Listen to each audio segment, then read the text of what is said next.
Republic of Korea, Sierra Leone, Slovenia, and Somalia. The Council is ready to proceed to the vote on the draft resolution before it. I now give the floor to those members of the Council who wish to make statements before the vote. I give the floor to the representative of Denmark. Thank you, Mr. President.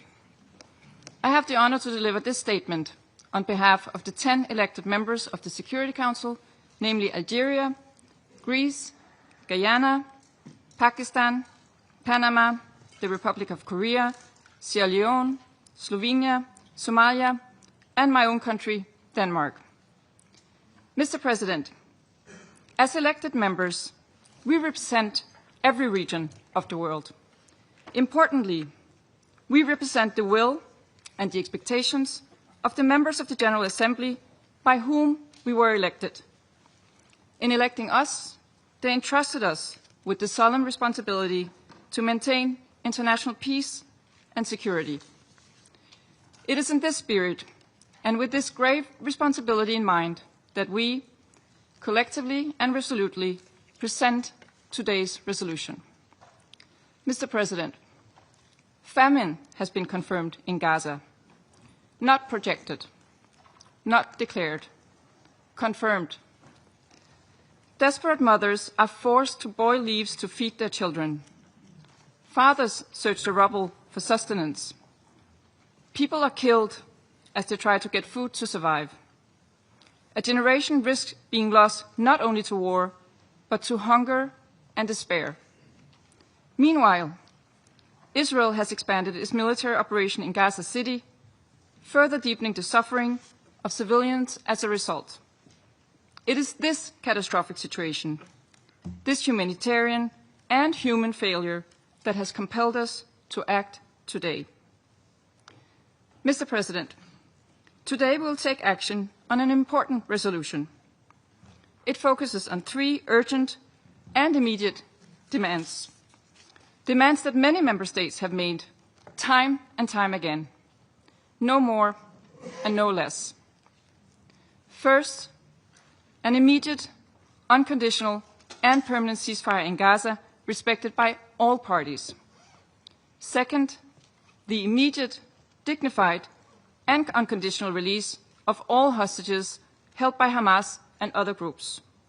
And third, that the government of Israel immediately and unconditionally lifts all restrictions on the entry of humanitarian aid into Gaza and ensures its safe and unhindered distribution to the population in need of such assistance in line with international humanitarian law. Mr. President, this is the product of weeks of consultations. The sole intent of this resolution is to ease suffering and contribute to the end of this abhorrent war. So, colleagues, let this resolution send a clear message. A message that the Security Council is not turning its back on starving civilians, on the hostages, and the demand for a ceasefire. Let it say that we support humanitarian workers and health personnel struggling against impossible odds. That when a war is live-streamed around the world, daily and in graphic details, we have the decency to act. That international law matters. That humanitarian principles matter.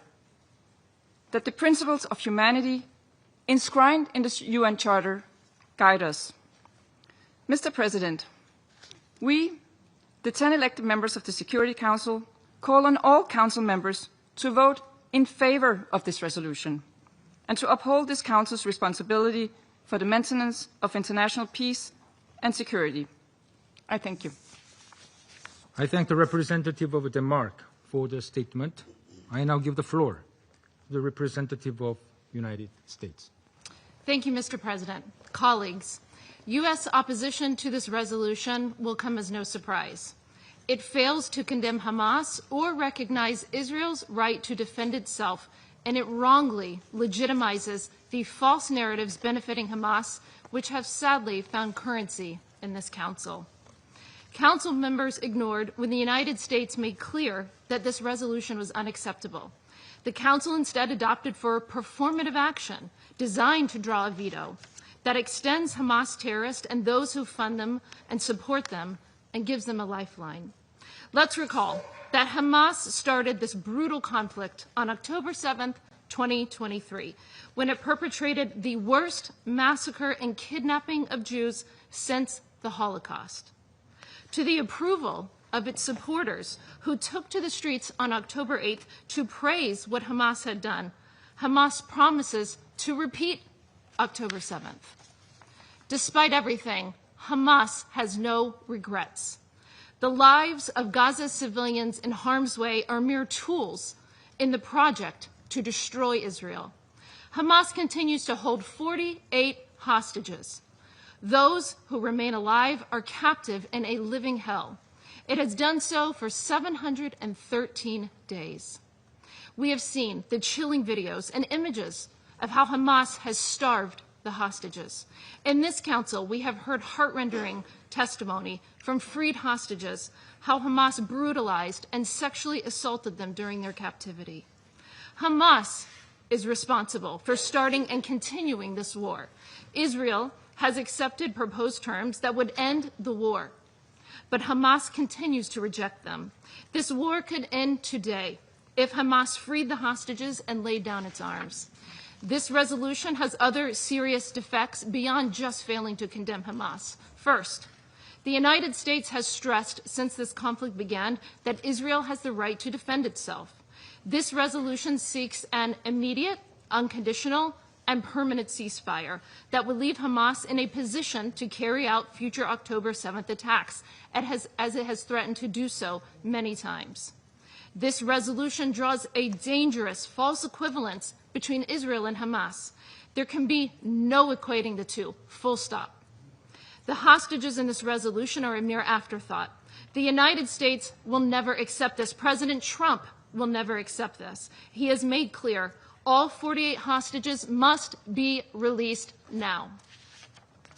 This resolution also refuses to acknowledge and seeks to return to a failed system that has allowed Hamas to enrich and strengthen itself at the expense of civilians in need.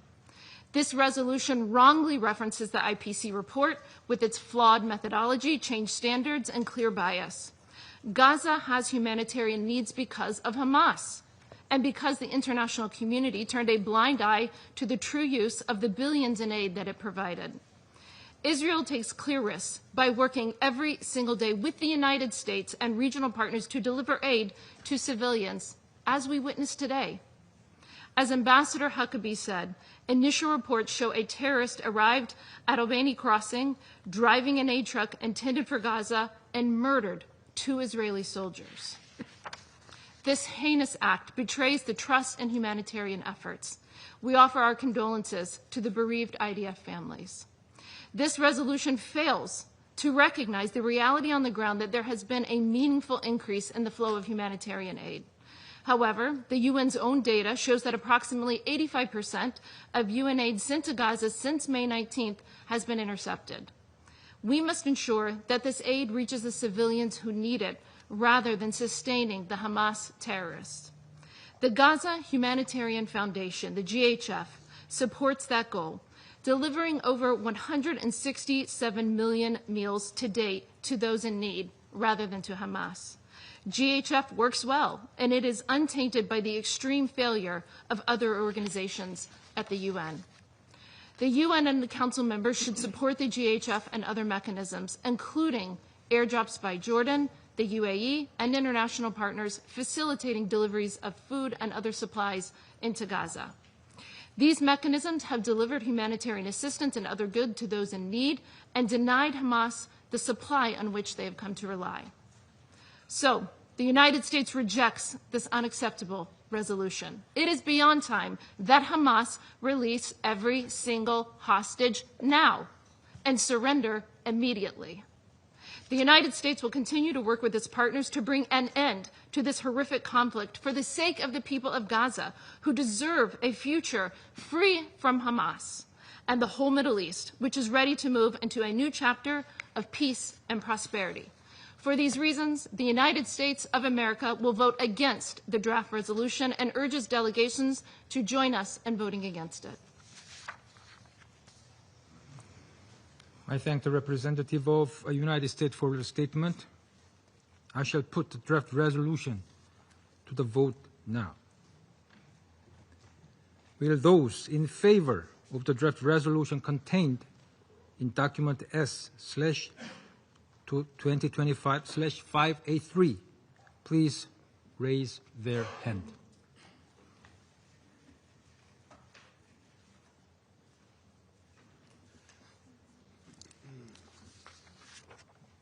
Those against?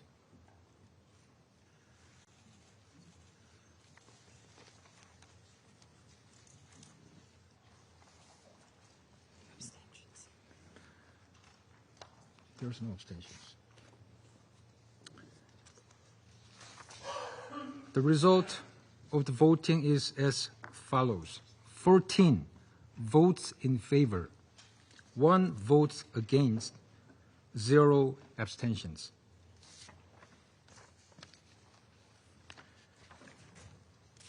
The draft resolution has not been adopted owing to the negative vote of a permanent member of the Council.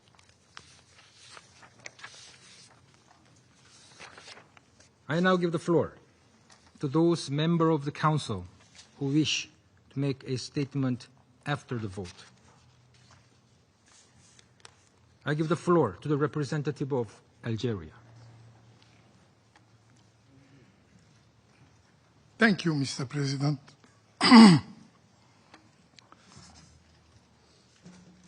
I begin my statement today in this 10,000th session of the Security Council with an apology.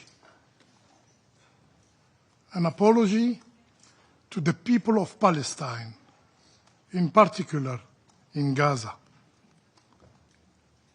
to those whose eyes are turned to this Council today.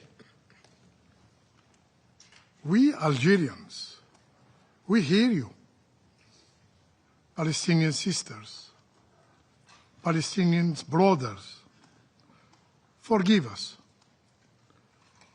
Forgive us, in particular in Gaza, where fire consumes, where rubble suffocates. Forgive us because this Council could not save your children. More than 18,000 of them have been killed by Israel. Forgive us because this Council could not protect your women. More than 12,000 of them have been killed by Israel. Forgive us because this Council could not shield your elderly. More than 4,000 of them have been killed by Israel. Forgive us because this Council could not defend your doctors, your nurses. More than 1,400 have been killed by Israel. Forgive us because we couldn't defend your journalists. More than 250 have been killed by Israel. Forgive us because we couldn't protect your aid workers. More than 500 of them have been killed by Israel. Forgive us because famine now spreads in Gaza. And this Council could not stop it, could not even act to denounce it, because this Council could not halt your forced displacement, and because aid, humanitarian aid, is turned into a weapon. And this Council, this very Council, could not break the siege of Gaza. Forgive us, because the world speaks of rights, but deny them to you, Palestinians. Forgive us, because our efforts, our sincere efforts, shattered against the wall of rejection. Despite these sincere efforts, this Security Council was not of any help for you. Why? Because Israel is shielded, because it is immune. Immune not by international law,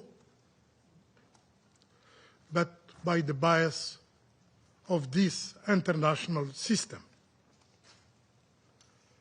Israel kills every day, and nothing happens. Israel starves a people, and nothing happens. Israel bombs hospitals, schools, shelters, and nothing happens. Israel attacks a mediator and steps on diplomacy, and nothing happened. And with every act,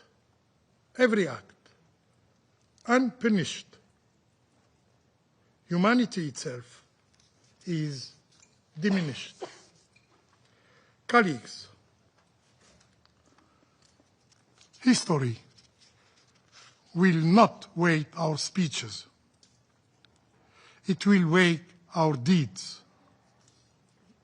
When Gaza burned,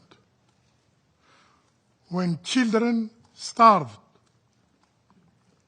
when hospitals fell under the bomb, did we act? Yes. Yet know this. Today, 14 courageous members of this Security Council raise their voice. They have acted with conscience, echoing the calls of the international public opinion. Palestinian sisters, Palestinian brothers, be assured, we will not give up. This is not the last time this Council is acting, and the international community must shoulder its duty. President, again, this Council failed. Another scar of the conscience of humanity. Shame. Shame on helplessness.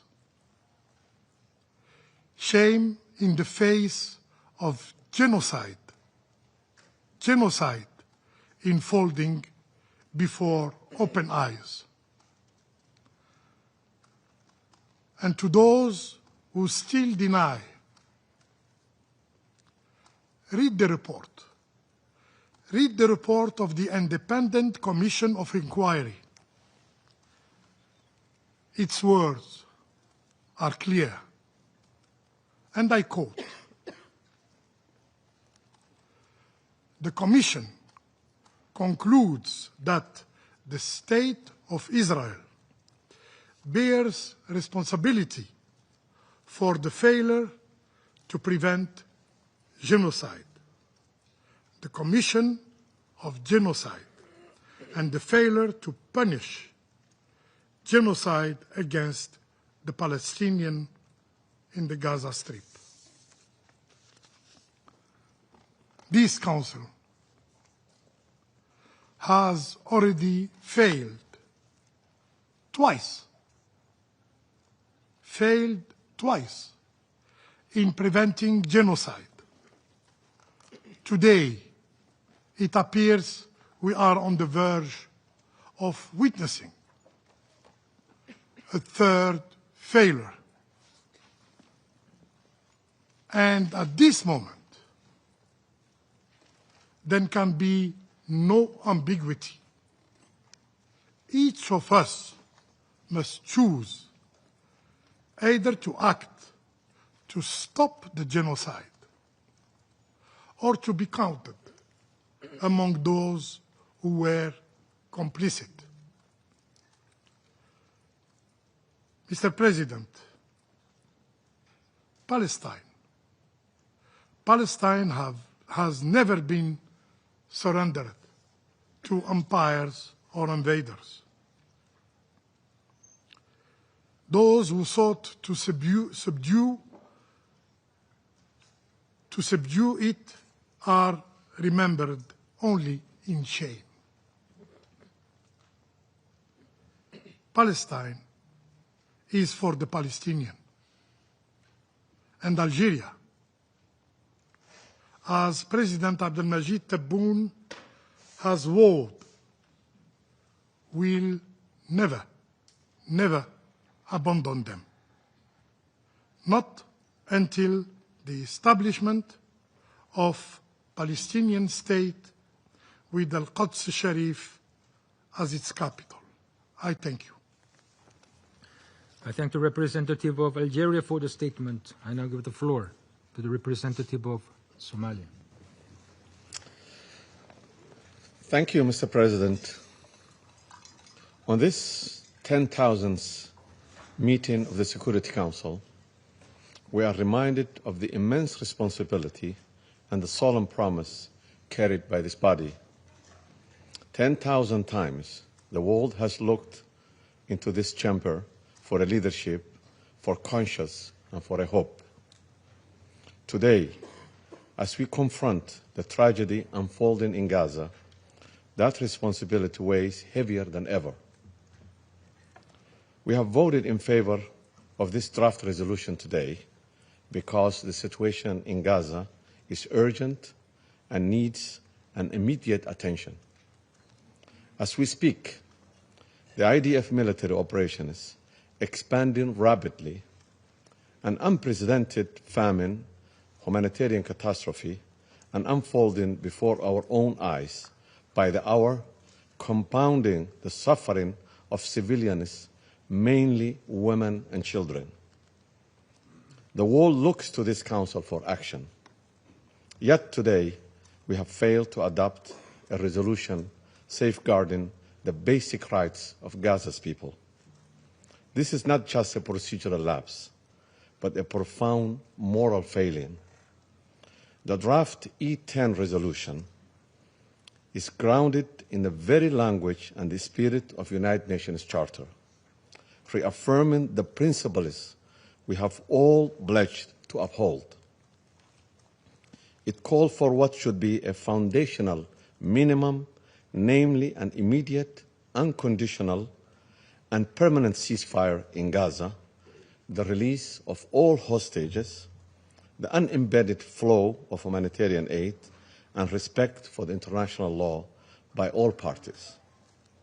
And yet, time and again, this Council has been blocked from action, invoking sometimes explicit more often unspoken, of dangerous language and dangerous logic, that the suffering of some is more tolerable than the suffering of others, and that the lives of certain people matter less.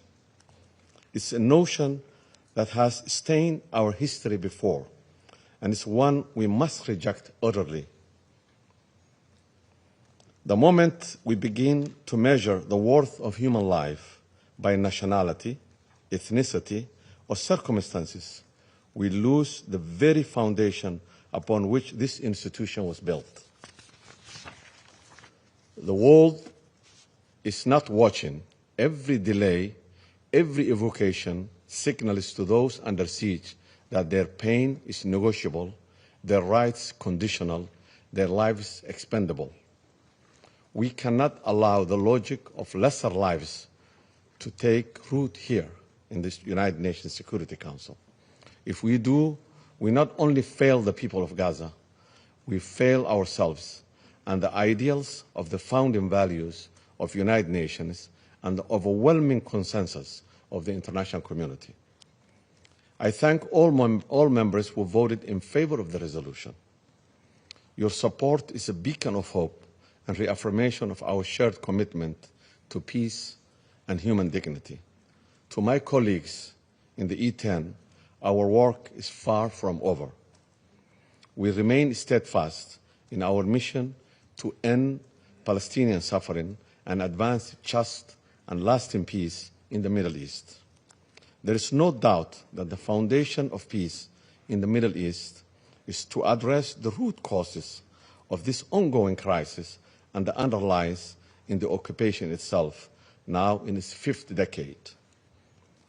Somalia reaffirms its steadfast support for the Palestinian people and their legitimate right for self-determination, and the return and establishment of independent, a sovereign state with Al-Quds al-Sharif as its capital. Our delegation reiterates its call for an end to the occupation and an immediate permanent ceasefire, the release of all arbitrary detainees, and urgent resumption of credible and inclusive political process under the international auspices.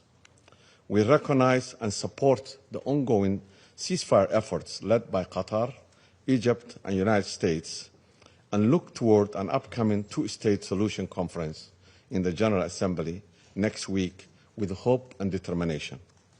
We urge all member states to approach that conference with a spirit of responsibility and genuine commitment to just and comprehensive peace in the Middle East. Somalia remains committed to the pursuit of just and lasting peace in accordance with the principles of the United Nations Charter to bring to an end to the prolonged suffering of the occupied Palestinian territory and the wider region. I thank you, Mr. President. I thank the representative of Somalia for the statement. I now give the floor to the representative of Pakistan. Mr. President, on the eve of the 80th General Assembly session and the high-level week, this 10,000th meeting, what a dark moment in this chamber. Pakistan voted in favor of the draft resolution alongside 13 members of the Council. We commend Denmark for its efforts in coordinating this joint E10 initiative. We align ourselves with the remarks of the permanent representative of Denmark.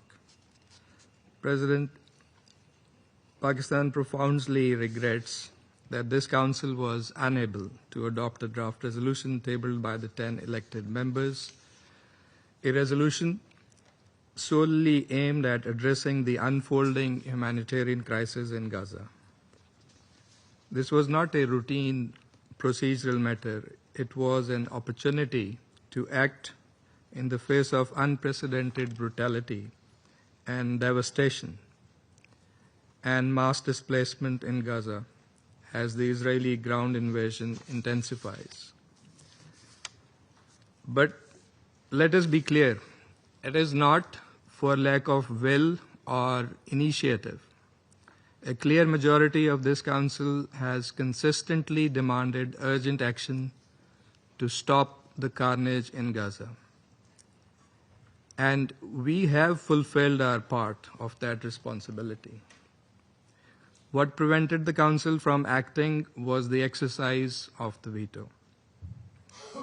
That carries a heavy responsibility. And that is where the apology must lie. In moments of such grave human suffering, preventing the Council from fulfilling its mandate risks being seen as enabling the continuation of that suffering. Those who have chosen this course must review their position. The people of Gaza are trapped between relentless bombardment and a suffocating blockade. Children are starving. Hospitals have collapsed. Families have no water, no medicine, no shelter. The occupation army has subjected Gaza City to its most punishing attacks in 2 years of war, sending thousands of residents fleeing under bombs and bullets amid fear that they might never return. This is not a tragedy unfolding in silence. It is happening before the eyes of the world, in plain sight, live on our screens, and the front pages of our newspapers. In that grim setting, today's failure sends a dangerous message that the lives of 2 million besieged Palestinians are deemed expendable and can be subordinated to political considerations. Every hour of obstruction deepens the wound and aggravates the suffering of the people of Gaza. Each failure compounds the cost also for the credibility of this Council. The human toll is staggering. More than 64,000 Palestinians have been killed. Famine has been officially declared in Gaza, with more than 400 deaths already caused by starvation. Infrastructure lies in ruins.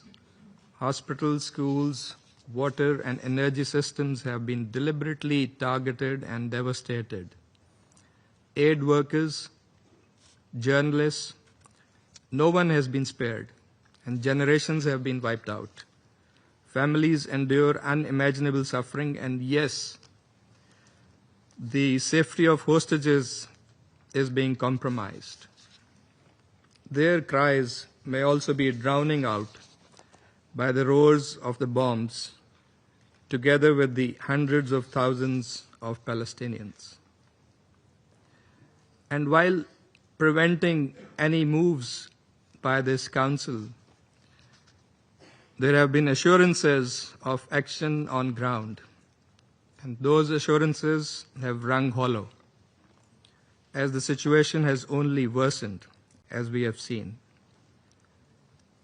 President, let me repeat, the majority of this Council has acted responsibly. We have fulfilled our duty under the Charter. The shortcomings lie not with the Council as a whole, but with the constraints imposed on it. Several grim realities underscore the urgency of action. First, famine. Already declared in Gaza City, famine threatens to spread across the Strip. Military escalation. Ignoring the calls for a ceasefire and having repeatedly undermined and sabotaged the negotiations, the Israeli onslaught on Gaza City is now claiming dozens of lives daily and could uproot 1 million people. And West Bank annexation plans. The expansion of illegal settlements in the West Bank, including the latest E1 plan, exposes the entrenched nature of the occupation and its true intentions, a death knell to the two-state solution. What a stark manifestation of settler colonialism in the 21st century. And we cannot remain oblivious of the fact that all of this is happening with an ongoing case in the ICJ and the unmistakably grave findings of the UN Commission of Inquiry regarding the acts of genocide in Gaza. Mr. President, Pakistan reaffirms its unwavering support for the Palestinian people in their just struggle for self-determination, dignity, and justice. We reiterate the call for an immediate, unconditional, and permanent ceasefire and an end to all military operations, an immediate, unconditional end to starvation and the inhuman blockade with full unimpeded access through multiple entry and distribution points for humanitarian aid at scale throughout the Gaza Strip, and a just, lasting, and peaceful settlement of the Palestinian question, with the establishment of a sovereign, contiguous Palestinian state on pre-1967 borders, with Al-Quds al-Sharif as its capital, in accordance with the relevant UN resolutions and international legitimacy. Pakistan stands resolutely with the majority of this Council, and indeed with the majority of the UN membership, reflecting the expectations of the wider international community. We stand on the side of humanity and with justice and with international law. The world is watching. The cries of children should pierce our hearts. The anguish of mothers should shake our conscience. Palestine looks to this Council, and we cannot turn away. Regardless of circumstances, we will not remain idle. We will continue to act, to speak, and to uphold our responsibilities. This is our duty. To the brave and resilient people of Palestine, waging a just struggle against occupation for their inalienable right to self-determination and freedom. And there is no other choice. I thank you.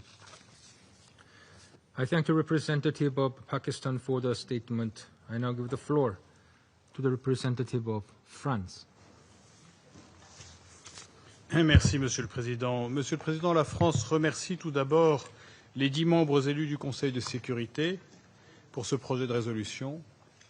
La France a voté en faveur de ce texte. Il n'a pas été adopté malgré l'approbation de 14 des 15 membres de ce Conseil. Pourtant, nous faisons tous le même constat, une tragédie absolue qui se déroule sous nos yeux à Gaza. Ce projet de résolution était centré sur les enjeux humanitaires et il réitérait 3 exigences d'égale importance. Première exigence, un cessez-le-feu immédiat, inconditionnel et permanent. La France condamne avec fermeté l'extension et l'intensification de l'offensive israélienne au centre-ville de Gaza. Cette offensive a déjà provoqué le déplacement forcé de 300 000 personnes. Elle induit une aggravation du contexte humanitaire et sanitaire, déjà marqué par la famine et l'absence d'accès aux biens de première nécessité et aux soins d'urgence. La France rappelle en outre son opposition à tout projet d'occupation de la bande de Gaza et de déplacement forcé de sa population. Elle appelle Israël à mettre fin à cette campagne destructrice qui n'a plus de logique militaire et à reprendre au plus vite les négociations en vue d'un cessez-le-feu et de la libération de tous les otages. Deuxième exigence, justement, cette résolution exige la libération de tous les otages, sans délai, sans condition, dans la dignité, pour mettre fin à un martyre que rien ne peut justifier et qui n'a que trop duré. La France condamne une nouvelle fois sans ambiguïté les attaques terroristes du 7 octobre 2023 commises par le Hamas, un Hamas qui doit être désarmé et exclu de la gouvernance de Gaza.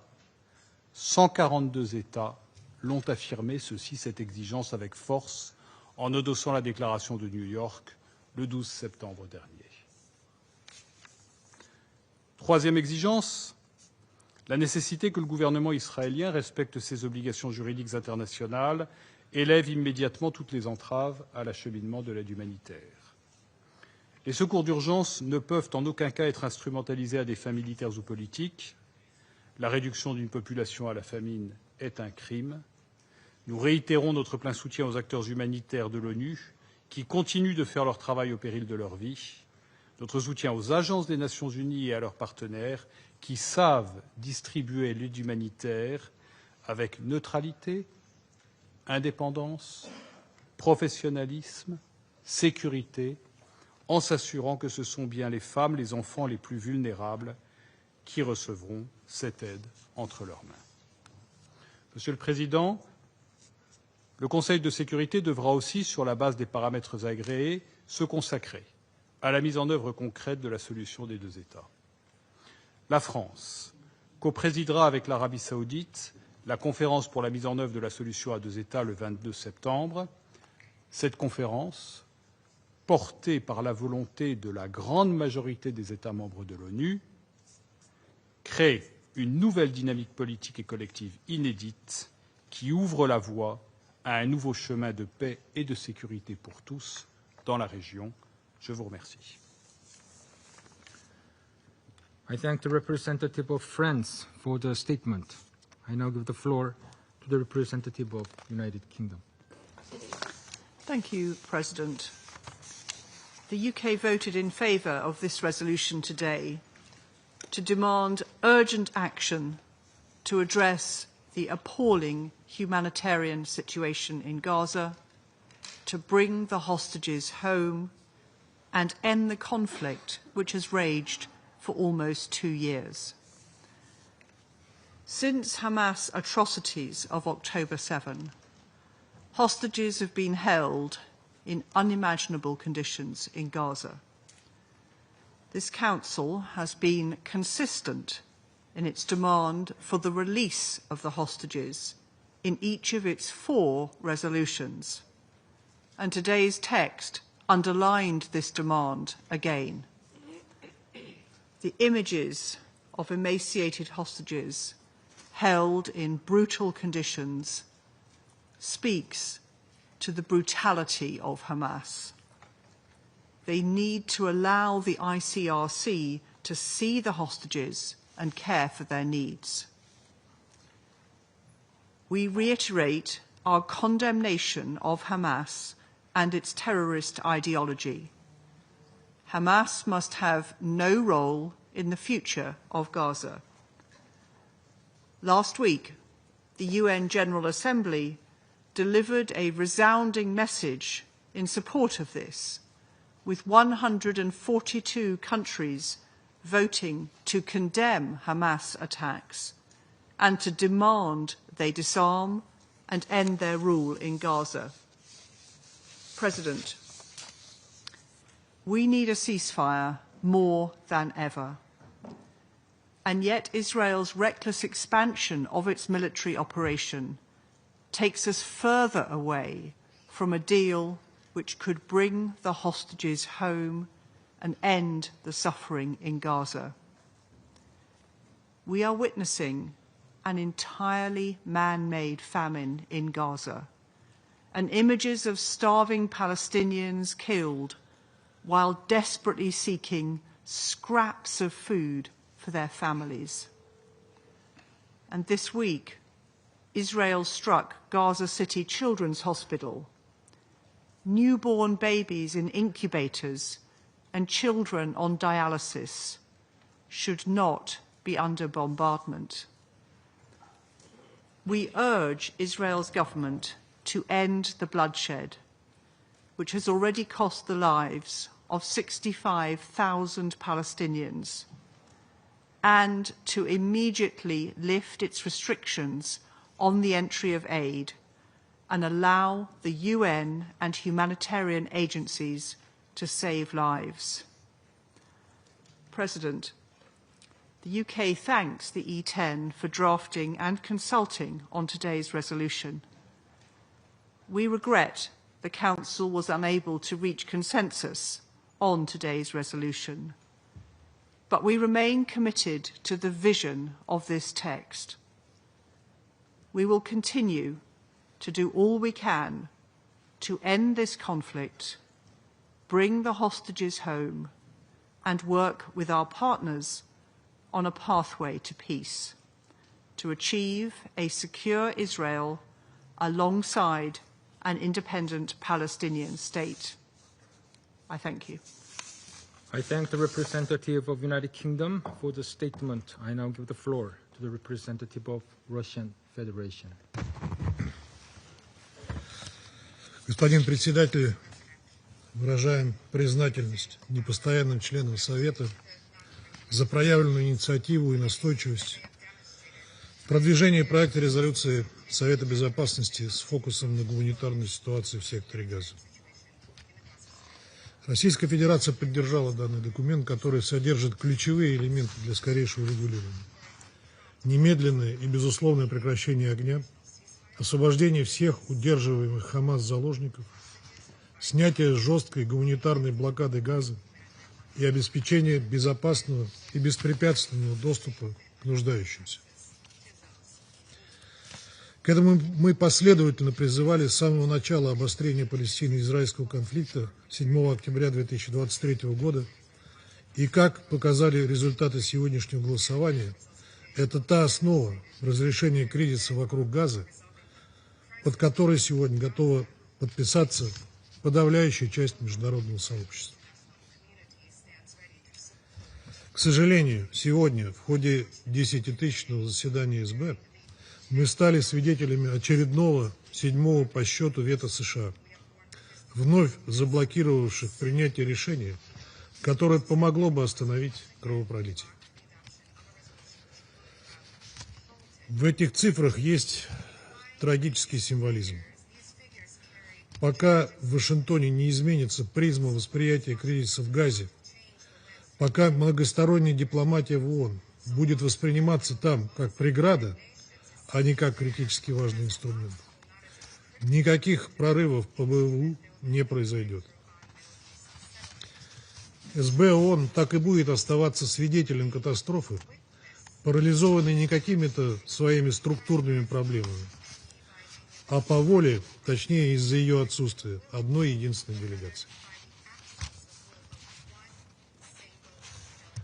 Призываем наших американских коллег осознать, что декларируемая ими тихая дипломатия на земле, как они говорят, подрывается не здравыми голосами мирового сообщества, в том числе в этих стенах, а конкретными действиями израильского союзника, что наглядно подтвердила агрессивная вылазка Западного Иерусалима против суверенного Катара как одного из основных посредников в переговорном процессе. Это был удар, по сути, по самой идее достижения договоренностей. Он обесценил любые утверждения о том, что Израиль готов к дипломатии и сделкам. Теперь обвинять в их срыве ХАМАС, как это продолжают делать американские коллеги, просто абсурдно.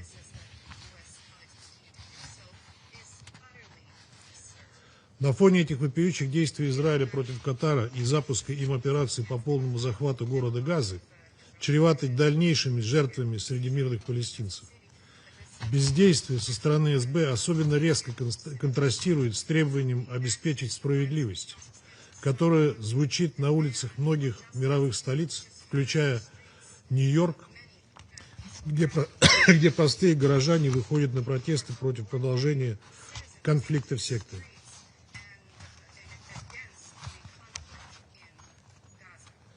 Этот призыв должен быть услышан.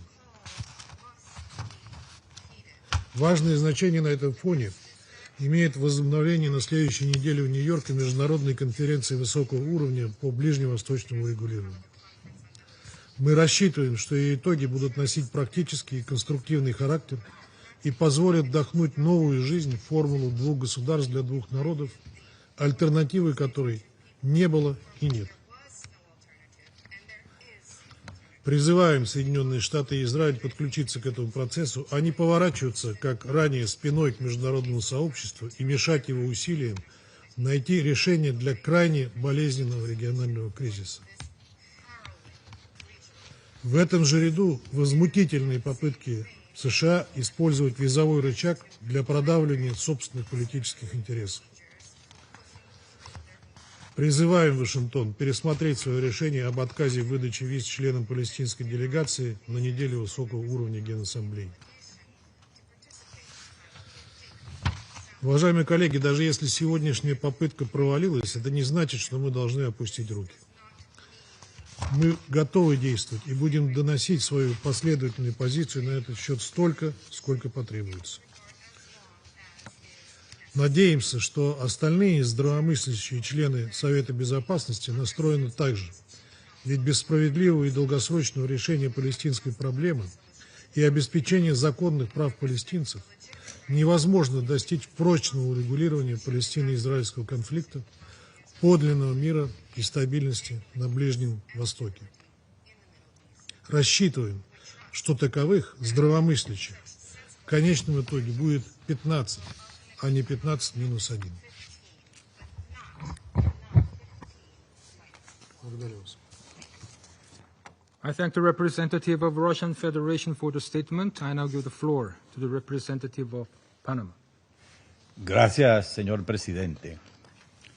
Panamá desea expresar su reconocimiento a los miembros electos del Consejo por el esfuerzo colectivo y la unidad, pese a las diferencias en la elaboración de este texto.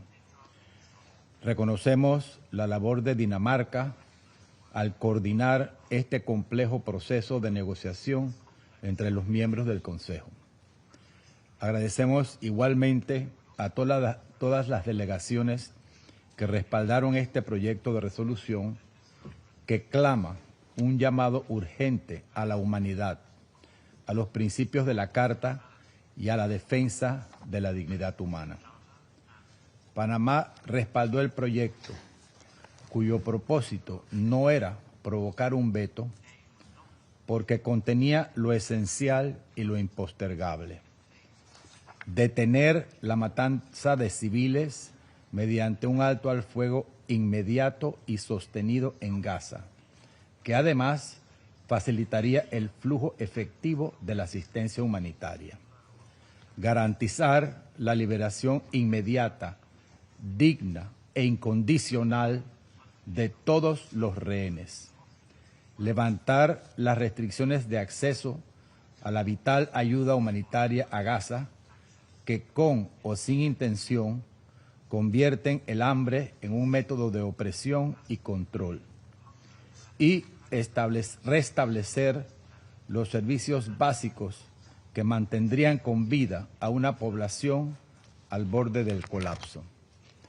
Sin embargo, desafortunadamente, una vez más, este Consejo ha quedado paralizado, y no porque falten propuestas o marcos de acción.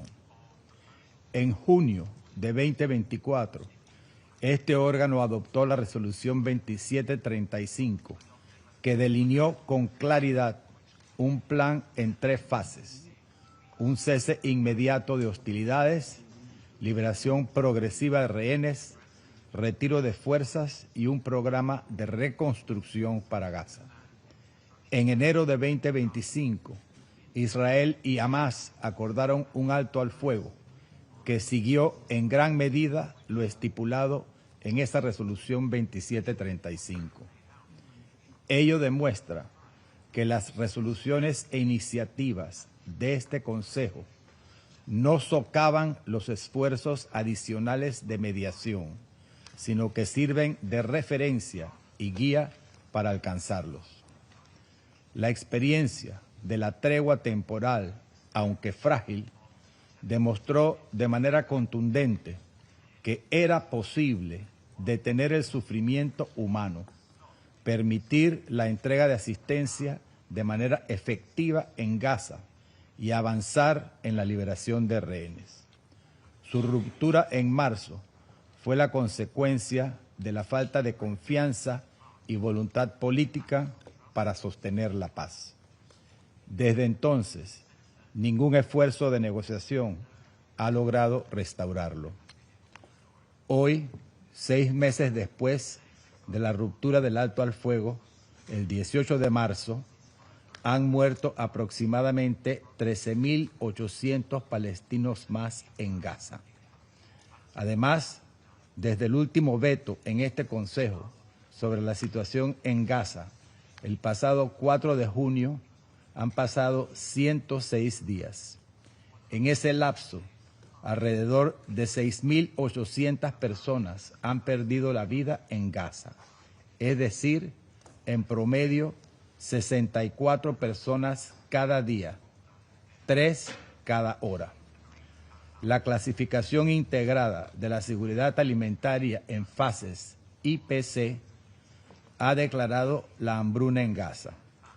Más de 425 personas, incluidos 125 niños, han muerto de hambre, víctimas no de la escasez, sino de los obstáculos impuestos al acceso de alimentos y medicinas. También los rehenes y sus familias han pagado un precio insoportable, atrapados en una espera que prolonga el sufrimiento y la incertidumbre desde aquel atroz y cruel 7 de octubre. El futuro de los rehenes se presenta cada día más oscuro y sometido a mayores peligros. Las Naciones Unidas y su personal humanitario tampoco han sido una excepción. En los últimos 5 días, 10 de sus edificios en Gaza, incluidas escuelas y clínicas donde se refugiaban miles de desplazados, han sido atacados. Y junto a ello, los periodistas que documentan la tragedia también han sido asesinados en números sin precedentes, en un intento de silenciar la verdad y oscurecer la realidad de lo que ocurre en Gaza. Hoy celebramos la reunión número 10.000 del Consejo de Seguridad, un hecho notorio que en esta sesión debería servir como símbolo de moralidad y responsabilidad de un órgano capaz de actuar y proteger a la humanidad. En cambio, la sesión queda marcada por el contraste más doloroso. Mientras este Consejo acumula sesiones, la humanidad acumula muerte y destrucción. La mediación impulsada por Qatar, Egipto y Estados Unidos, que debería ser una oportunidad esperanzadora para el diálogo y el consenso ante el distanciamiento extremo entre las partes, se ha visto cada vez más debilitada por el escepticismo y la lógica implacable de la violencia. Como golpe adicional a esa esperanza, uno de los mediadores, Qatar, fue atacado hace apenas una semana, socavándose aún más la diplomacia y reforzándose la espiral de violencia. Señor presidente, si este Consejo, a través de las resoluciones adoptadas, ya definió un camino efectivo hacia la paz y ese camino ha sido abandonado, debemos preguntarnos qué se persigue realmente. Permitir la desaparición de millones de palestinos en Gaza, permitir que los rehenes mueran en el olvido de los túneles, reducidos a daños colaterales, permitir que se normalice el hambre, la devastación y la muerte de niños con los labios resecos y el estómago vacío. La situación actual no es sostenible, no es salida ni es solución. La devastación y la semilla de odio sembrada no traerá seguridad ni paz, ni la inacción de este Consejo logrará un futuro de dignidad y humanidad para israelíes y palestinos. Panamá pide lo que este Consejo debería ser capaz de exigir, en una sola voz y en cumplimiento de la responsabilidad primordial que la Carta de las Naciones Unidas le confiere para el mantenimiento de la paz y la seguridad internacionales. Un alto al fuego inmediato y sostenido, el acceso irrestricto de la ayuda humanitaria y la liberación de todos los rehenes, así como el inicio de un proceso político serio que devuelva a las partes al camino de la reconciliación y la paz. Muchas gracias. I thank the representative of Panama for the statement. I now give the floor to the representative of Guyana. Mr. President,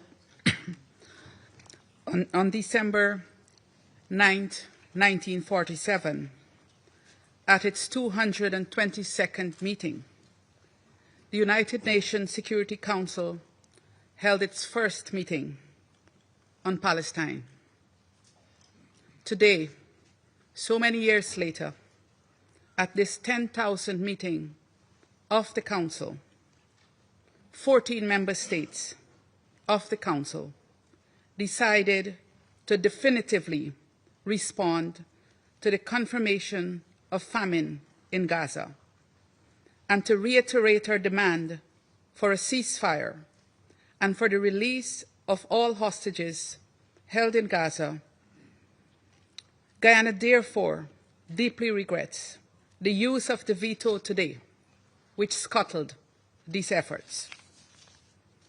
An effort of the elected 10 members of this Council, deeply conscious of the horrific situation in Gaza and our responsibility for the maintenance of international peace and security, we employed a consultative manner in the development of this resolution, with the involvement of all member states of this Council at every stage.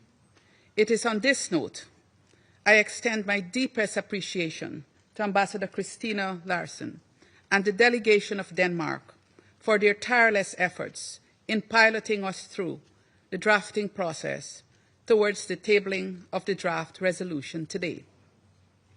Mr. President, dear colleagues, the question consuming many in the international community, including many of us around this table, is what will it take to achieve consensus for the Security Council to act as one and exercise its responsibility to protect the Palestinian people?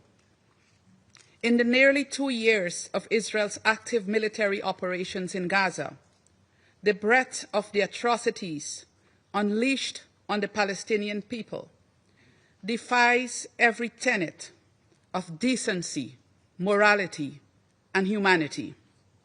More importantly, international law, the very fabric of the international system that we built from the ruins of World War II, continues to be violated every single day, in defiance of every warning, every legal ruling, every appeal to the perpetrator of these atrocities. And all of this, Mr. President, is done with total impunity. Mr. President, the result of this impunity is the ongoing commission of genocide. Yes, genocide, the words that many did not want to use and hope we'd never have to use it. It's confirmed this week by the UN Independent International Commission of Inquiry on the OPT and Israel. Impunity has also resulted in the weaponization of starvation, to the point of creating a famine in Gaza, while Israel continues to impose restrictions on the delivery of humanitarian aid into Gaza. Displacement, destruction, disease, death, these are the squalid fruits that impunity is bearing in Gaza. And yesterday, another cycle of annexation continues to take root as the occupying power began its ground operations in Gaza City, following weeks of strikes on high-rise buildings in the city. At the least, my delegation had hoped that there will be political will on the part of each member of the Security Council to coalesce around the core concerns addressed by the draft resolution. 1, securing a ceasefire as the basis for sustainable improvement in the humanitarian situation, including the reversal of famine, and 2, securing the release of hostages. It is difficult, Mr. President, to raise any credible argument against Council action on these concerns, as they fall squarely within the purview of the Council's mandate for the maintenance of international peace and security. More than that, it is the decent, moral, and human thing to do. The international community has rightly looked to the Council to defend and protect the right of the Palestinian people to be free from Israel's tyranny. But again, owing to the continued exercise of the veto prerogative, this Council is constrained. Mr. President, Guyana wants this war on Palestine to end permanently, comprehensively, and justly.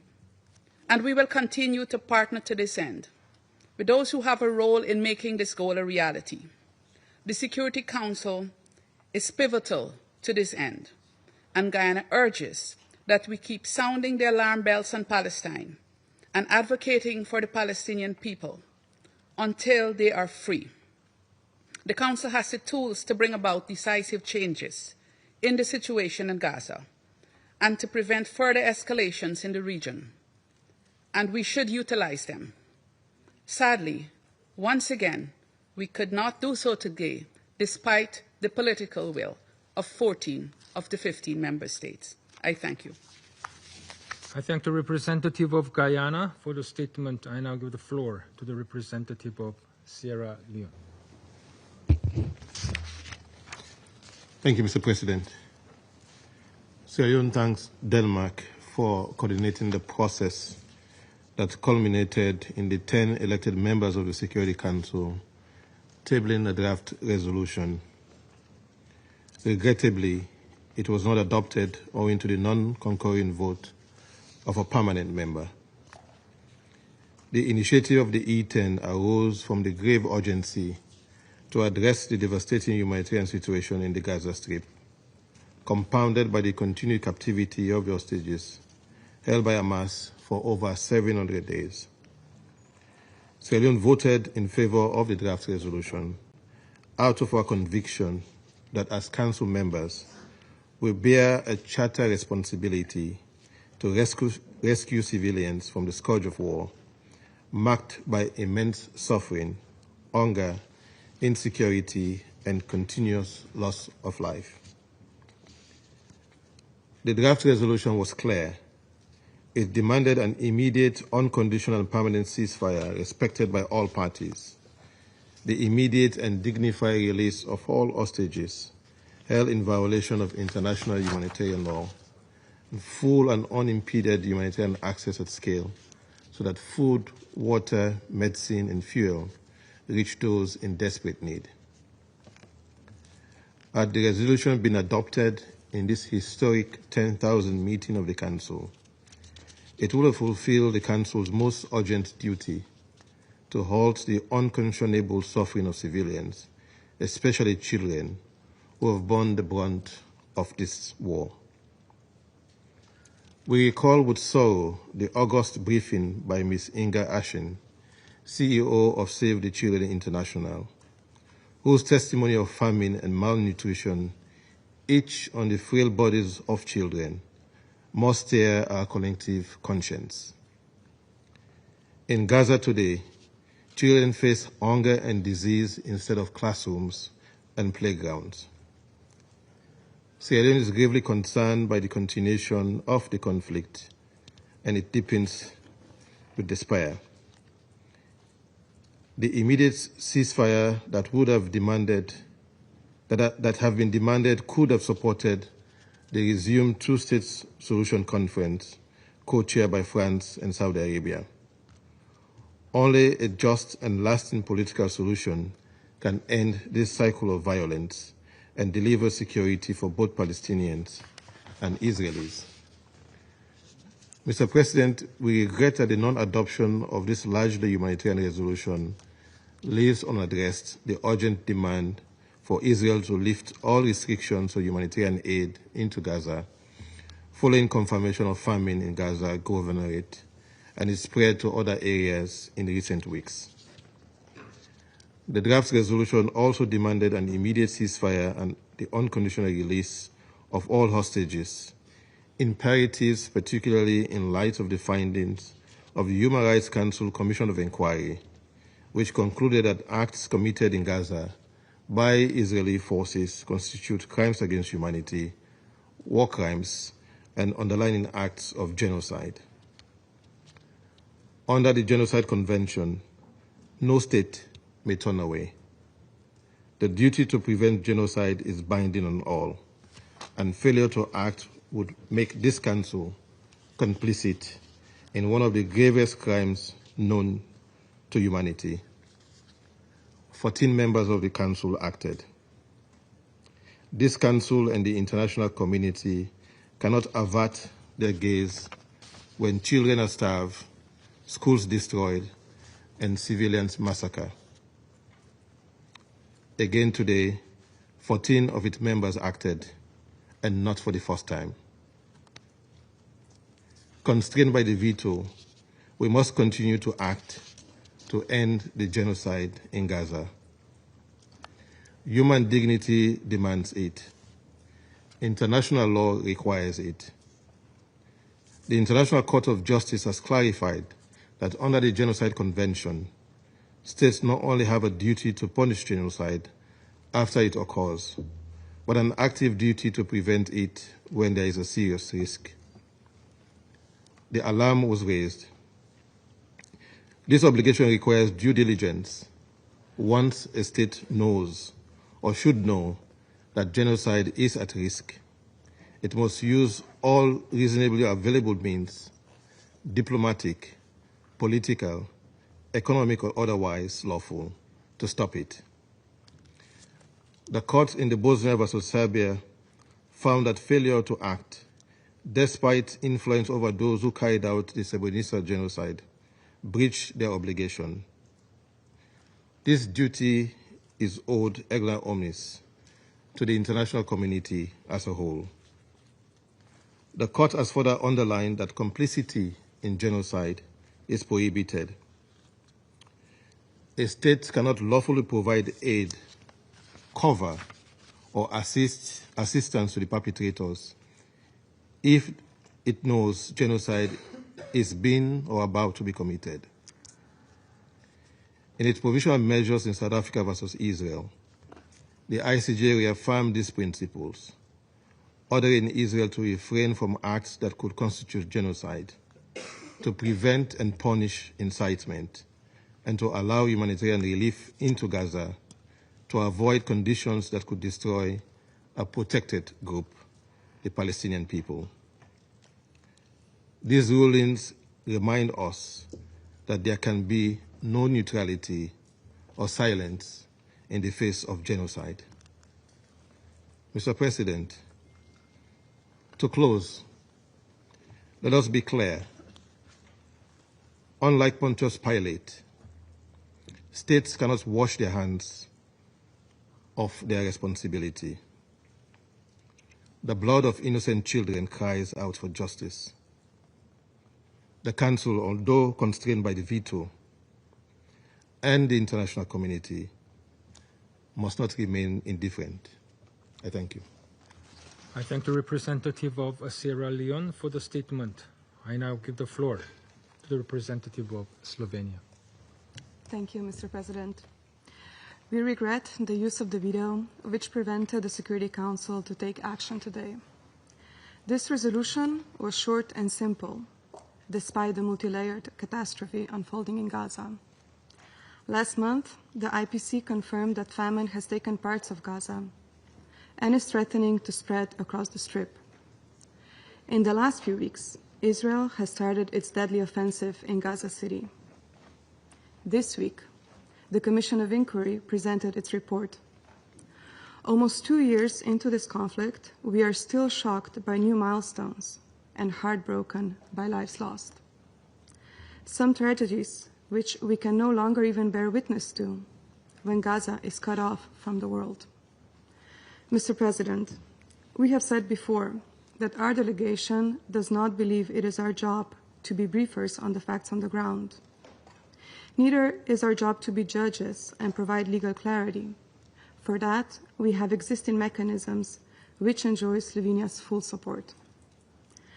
Our job, however, is to listen to every single devastating briefing in this chamber. And our job is to act in keeping our promise of never again. It was not the intention of the elected members to negotiate long texts.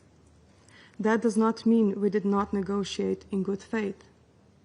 Our intention was to say that red lines have been crossed, that people cannot be starved, that people cannot be forcibly displaced, that the destruction of lives, of property, and of any chance of a ceasefire cannot continue,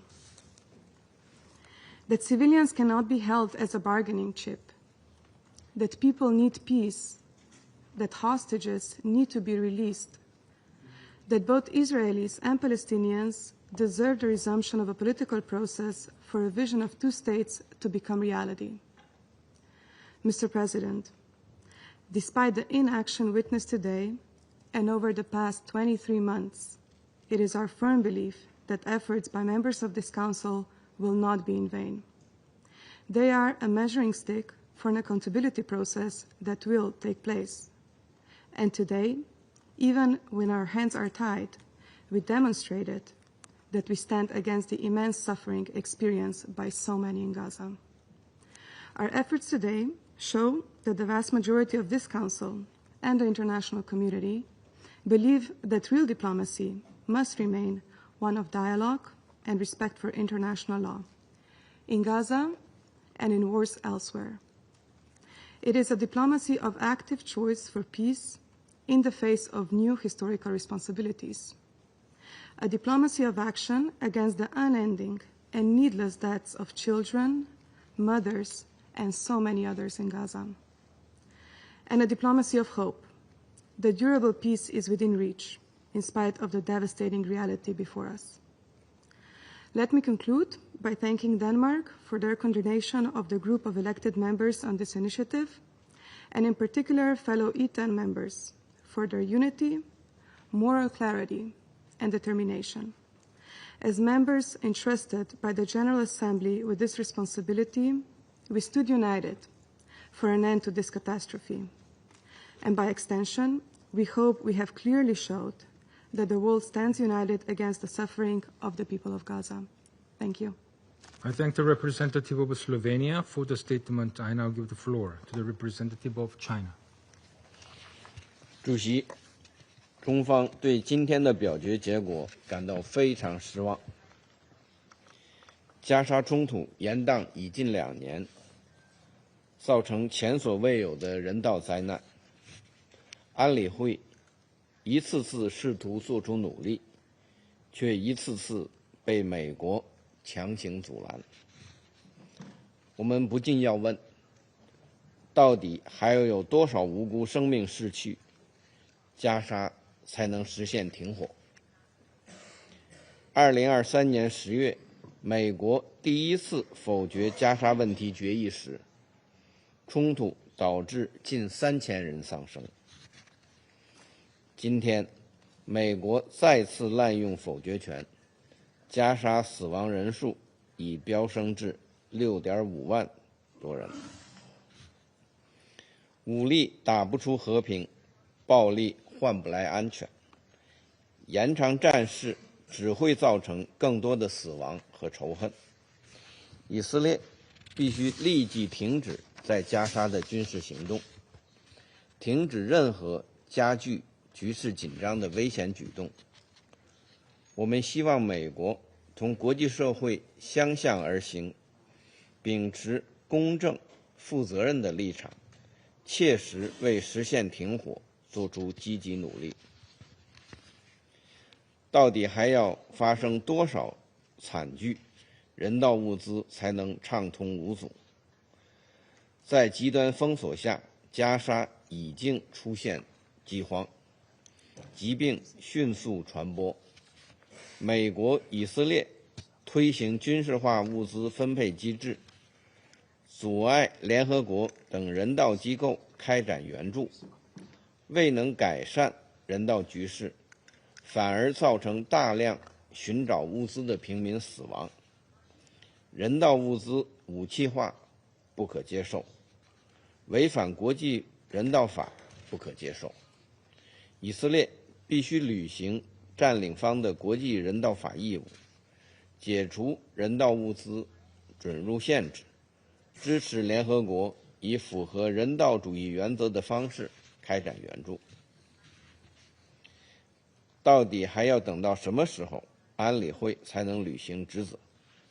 安理会承担着维护国际和平与安全的首要责任，早已就加沙停火、人道等问题达成压倒性的共识。但正是美国对安理会行动的消极阻拦，对违反安理会决议行为的顽固袒护，导致安理会在加沙问题上应对乏力。美国作为安理会常任理事国，应当正视自身责任，支持安理会有效履职，维护联合国作用和权威，而不是相反。主席，国际社会维护公道正义的努力不会停止。下周第80届联大将举行一般性辩论和落实两国方案高级别会议。我们希望有关国家倾听国际社会的强烈呼声，做出对生命负责、对历史负责的正确决定。中方将继续同国际社会共同努力，推动平息加沙战火，缓解人道灾难，落实两国方案，最终实现巴勒斯坦问题的全面、公正和持久解决。谢谢主席。I thank the representative of China for the statement. I now give the floor to the representative of Greece. Thank you, Mr. President.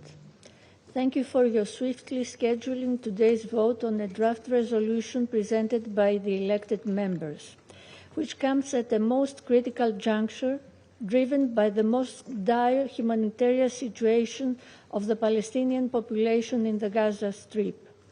The situation in the Strip is worsening by the hour, adding to an already desperate situation, thousands that are forced to leave again their homes amid ongoing hostilities. Food, water, electricity, medicine remain scarce. Essential needs for the human life are being denied to the people of Gaza. Starvation and malnutrition, especially among children, have reached alarming levels. The need to ensure unhindered, safe and sustained access for humanitarian assistance is urgent. At the same time, we do not forget the carnage of the 7th of October. We do not forget the hostages that continue to suffer in the hands of Hamas. Their immediate and unconditional release is imperative, and a ceasefire needed now more than ever remains elusive. This unprecedented situation compels us to raise our voices together. We still believe that diplomacy remains the most effective tool, even in the most difficult circumstances. We urge all parties to assume their responsibilities, return to the negotiation table as soon as possible, and be guided by international law and international humanitarian law to avoid a humanitarian catastrophe. I thank you. I thank the representative of Greece for the statement. I now give the floor to the representative of Denmark. Thank you, Mr. President. Denmark voted in favor of this resolution. We did so because we believe that this Council, as the custodian of international peace and security, has the responsibility to act decisively to address the situation in Gaza.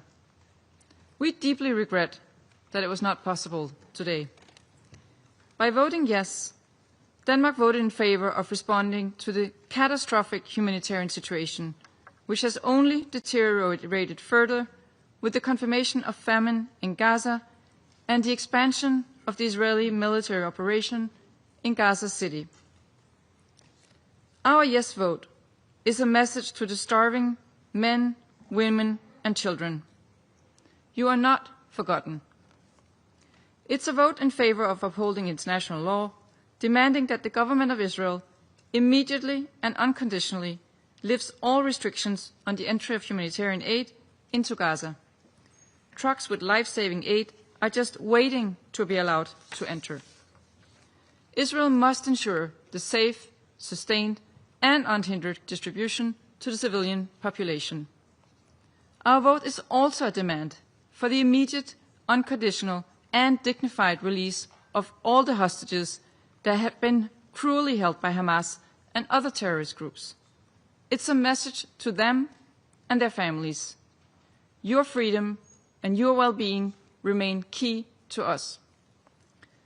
Lastly, our vote is a vote for peace, a peace that will allow this man-made humanitarian catastrophe to be stopped, a vote for the immediate, unconditional, and permanent ceasefire.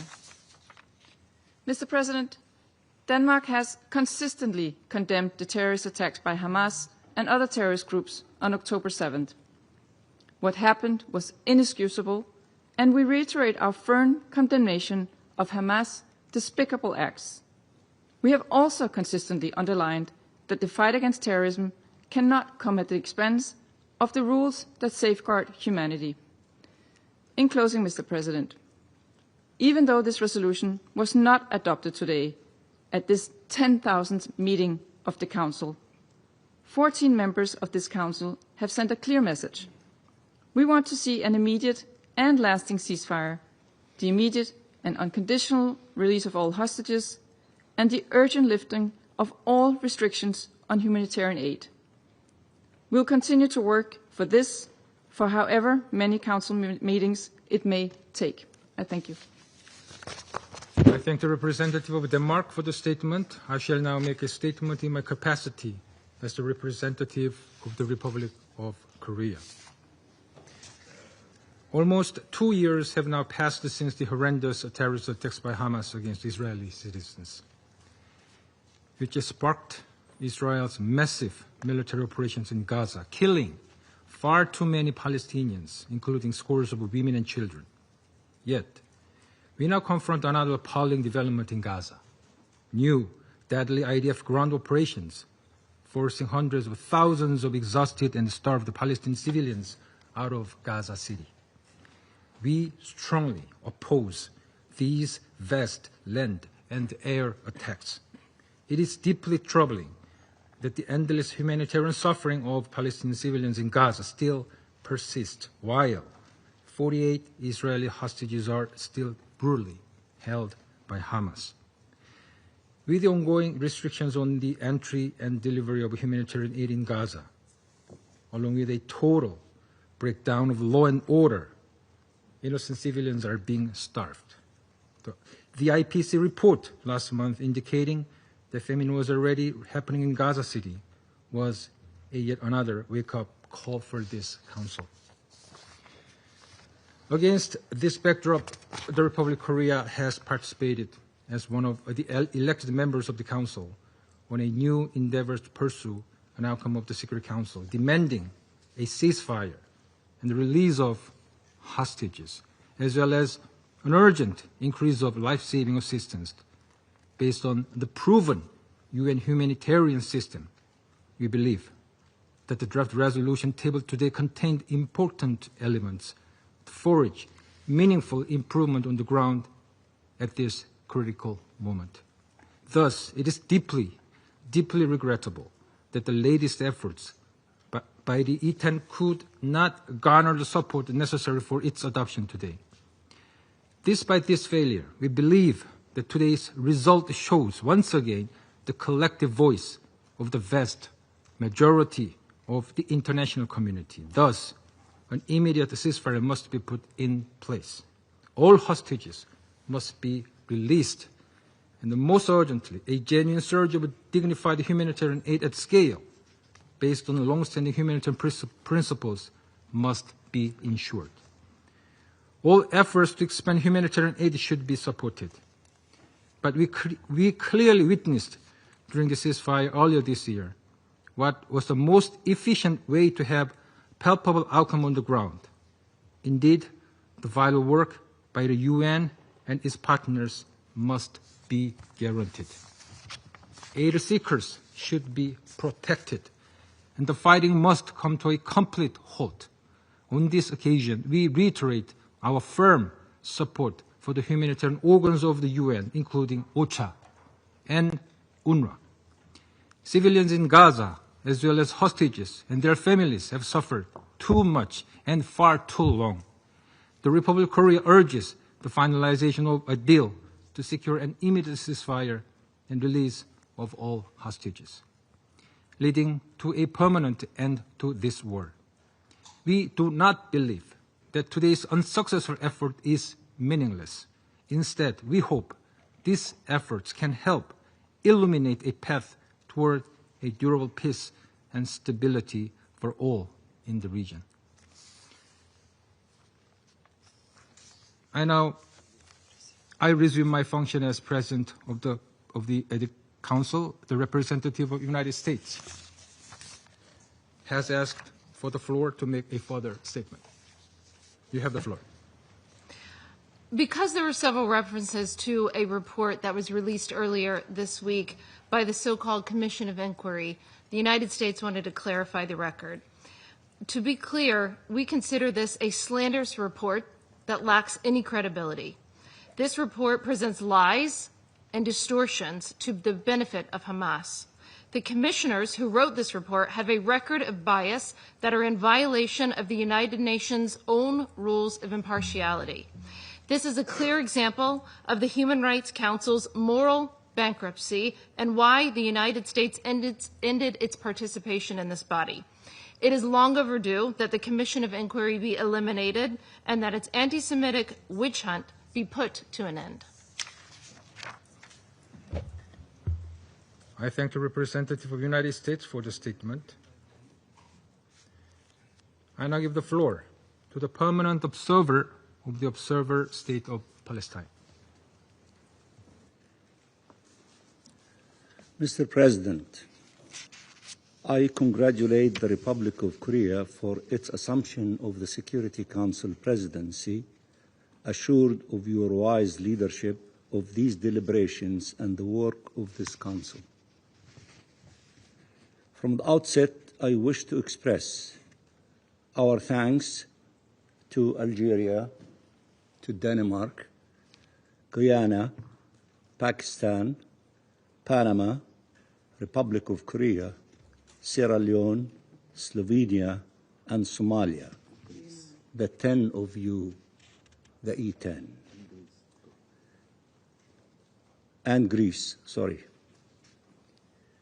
We thank you for your leadership and relentless efforts for many long months now to push for a permanent and unconditional ceasefire that would end the massacres being perpetrated by Israel against the Palestinian people, that would release hostages and prisoners, that would end the occupation-imposed famine and unbearable human suffering, and that would stop the forcible displacement of our people and the annexation of Palestinian land. We listened very closely to your passionate statements and your outstanding efforts in order to try to bring this nightmare and this genocide against the Palestinian people to an end. The alternative to all of this, which is demanded by international law and by our collective humanity, is unfolding before our eyes. I can understand the anger and frustration and the huge disappointment of the Palestinian people who might be watching this session of the Security Council, hoping that there is some help is in the pipeline and this nightmare to be brought to an end. I can imagine their anger and frustration that it did not happen. And these atrocities are continuing to be imposed on them.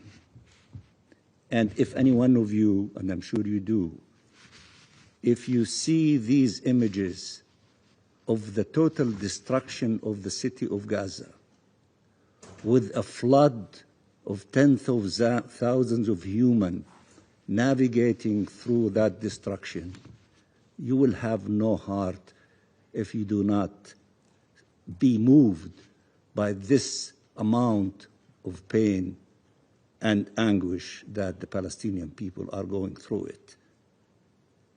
Babies dying of starvation, snipers shooting children in the head, civilians killed en masse, families displaced again and again from ruins to ruins and from death to death, UN personnel and doctors and humanitarians and journalists targeted, devastation and destruction rained down, pulverizing an entire society. And Israeli officials openly mocking all of this and praising the real state value of Gaza. This draft resolution represents the bare minimum that humanity, legality, and morality dictate. It is deeply regrettable and painful that it has been blocked, preventing the Security Council from playing its rightful role in the face of these atrocities and to protect civilians in the face of genocide. It is regrettable that you, the custodians of the maintenance of International Peace and Security Council, were unable to act in that direction, and the minimum is to adopt the resolution that was not adopted. Mr. President, I want to thank all those that supported this draft resolution. In addition to the 10, the 4 others that made it receive 14 votes, almost 15, but 15 minus 1. Many council members were willing to go much further than the language in the text, including by rightfully resorting to Chapter 7 of the UN Charter. Millions of people in the streets are demanding from you to use Chapter 7 in order to impose your will through whatever tools available to you to force Israel to stop this genocide against the Palestinian people. But the draft was a genuine effort for the Council to speak with one voice. Unfortunately, the Council remains silent at a great cost for its credibility and authority. This demonstrates that when it comes to atrocities, crimes, the use of the veto should simply not be allowed. The United States has been, together with Egypt and Qatar, trying to reach a ceasefire agreement. We supported repeatedly the mediation efforts towards a ceasefire agreement and called repeatedly on Hamas to cooperate with them, even when Israel was sparing no effort to prevent reaching such an agreement. What more proof is needed that Israel does not want a ceasefire agreement that would save Palestinian and Israeli lives?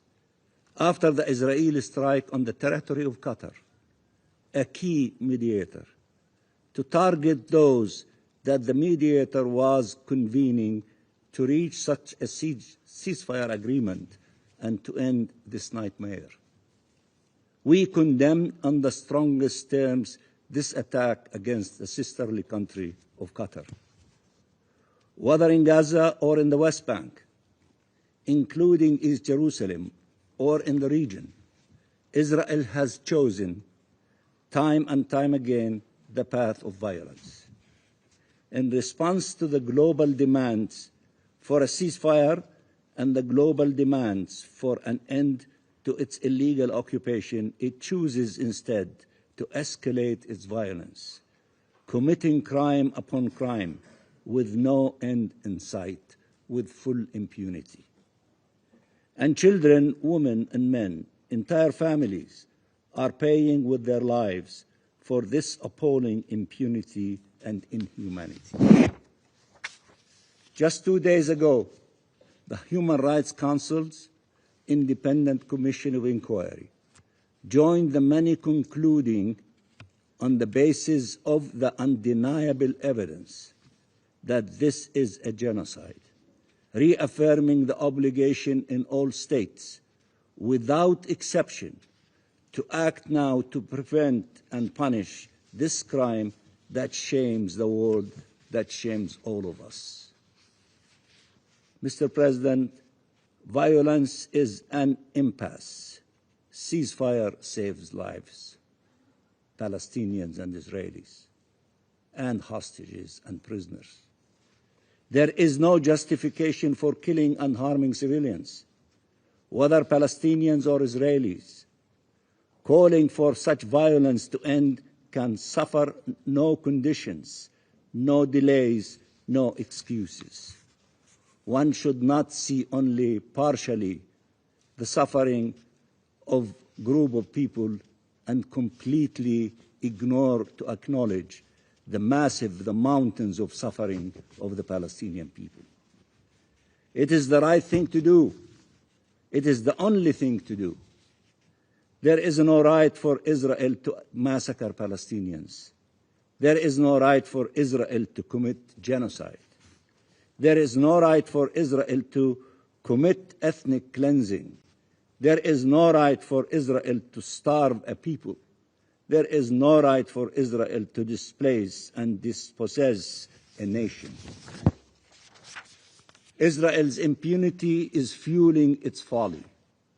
Shielding it is allowing it to persist on a horrific path that will never lead to peace or security or integration. No matter how many tens of thousands and hundreds of thousands of soldiers, they cannot erase from the face of earth a nation, the Palestinian nation, nor will they be able to succeed in eradicating tens of thousands, millions of Palestinians. We are here to stay, and there is no power on earth that will negate our existence. So for those who are living in denial and drunk with their ecstasy and victories, wake up. The only road is the road to peace.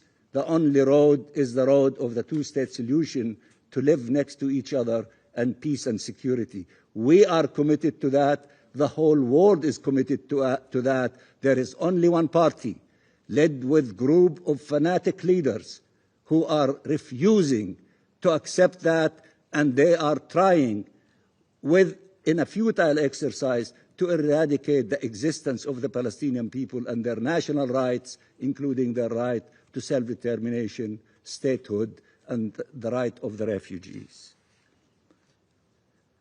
Israel must be stopped for the sake of our people and for the sake of the Israeli people and for the sake of our region and for the sake of our international community and the international system created to save humanity.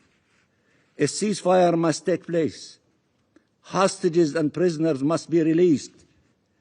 Aid must flood Gaza, and the UN and humanitarians must be allowed to do their work, save lives.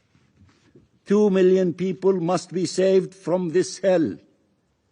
The veto prevented this Council from taking action at a time when it is most needed for the maintenance of international peace and security. But that is not the end, and it will not be the end, as many of you said.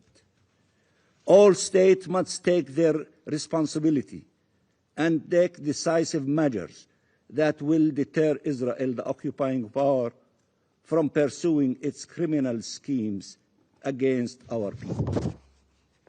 They have the tools all of you have the tools in your national capacity and collectively. You have the tools, and these tools must be used. Use them, including through an international protection force and immediate tangible accountability measures. We recognize and thank all those who have been taking bold decisions to end the horrors, to end this illegal occupation. The General Assembly demanded a year ago an end of the Israeli occupation by September 2025, following the ICJ advisory opinion deeming this occupation illegal, and to ensure the rights and freedom of the Palestinian people and the independence of the State of Palestine, and to advance real justice and lasting peace. We urge the implementation of those decisions. We appeal to all to uphold their obligations with action to ensure accountability, to end Israelis' impunity, to protect the Palestinian people, to salvage the two-state solution, to salvage the prospects for a just peace and that Israel is trying to destroy every single day. Mr. President, there is a future with no violence, no hatred, no killing, where the forces of peace finally prevail, and we are getting stronger, the forces of peace. Not only the 14 of you in this chamber, but almost the entire membership of the General Assembly. And it is growing with hundreds of millions who are demonstrating in the streets asking for peace and asking for a ceasefire. But accessing that future starts by stopping this madness. In the coming days, leaders gathering here in New York on this 80th anniversary of the United Nations must take individually and collectively the decisions that will save Gaza, save Palestine, save peace, save the Middle East, and save our international law-based order. Palestine will be present, whether physically or through other measures. Tomorrow, in the General Assembly, we expect an overwhelming voting on the resolution that demands that Palestine to be present. We prefer that our leaders to be present physically, just to come peacefully, to express the position of the Palestinian people like all of your leaders do. But whether we are physically there, meaning our leaders, or that whether they will participate in other methods, Palestine will be there. It will be the biggest elephant in New York City. This General Assembly will be the General Assembly of the question of Palestine. Action can no longer be delayed. There is far too much at stake. Gaza is the ultimate test, and two Palestinian people for 2 years now have paid the price of our failure to stop the killing machine launched against them. We cannot fail them any longer. We have to act. We have to act now, and we are confident that the army of those who will be joining the action march will get bigger and bigger. Palestine will not be the exception to the rule. As humanity succeeded in putting an end to apartheid, humanity will succeed in putting an end to this illegal occupation, and Palestine will be free, and the two-state solution will be a reality. Thank you. I thank the permanent observer of the Observer State of Palestine for the statement. I now give the floor to the representative of Israel. Mr. President, some in this Council treat these sessions as theater, as a show. For Israel, it's not theater. It is our daily reality. Just hours ago, 2 Israelis were murdered at the Allenby crossing on the Israel-Jordan border, when a truck marked for humanitarian aid was turned into a weapon of terror. This is the reality we face. Words spoken here as performance can have deadly consequences on the ground. First, we would like to thank the United States for showing leadership and moral conviction by vetoing this biased resolution. Members of the Council, how did this draft resolution come before us? It began as Algeria's one-sided text. The United States engaged in good faith, seeking to add balance, to acknowledge truth, moral clarity, peace and security. Algeria refused. For weeks, Algeria has run the show, not to seek compromise, but to stall, dragging talks until the stage lights of high-level week were upon us. Great timing. Not to strengthen consensus, but to strip away balance. Step by step, line by line, it worked to weaken the truth. So ask yourselves, why did you yield to Algeria's radical demands, yet refuse to preserve the simple of facts? Let me remind you what Algeria would not allow you to include in this draft resolution. One, that all acts of terrorism are criminal and unjust. That Hamas is a terrorist organization. That Hamas's terrorist attack on October 7th must be condemned. That Hamas must disarm and leave the Gaza Strip. Why were these lines deleted? The answer is simple. Algeria cares more for the show than the truth, more about the credit than making real progress. Too many here are prepared to follow its lead. What we see here is not diplomacy, it is theater. For Algeria, the substance never mattered, only the performance, the timing, the process, the applause. Not the people of Gaza, not their suffering. If you truly care for the people of Gaza, you would condemn Hamas. You would include it in the resolution. Instead, you protect Hamas, reading from their script and casting them in the leading role on the stage you have built in this council. I know many of you as serious diplomats, yet by endorsing a draft resolution that dares to imply Israel is starving the people of Gaza, you echo the propaganda of Hamas. Ask yourselves, is that truly a choice you are prepared to defend? Is that the part you wish to play, reciting their script rather than speaking the truth? Facts are facts. The crossings are open. Humanitarian aid is moving into Gaza through 4 active entry points.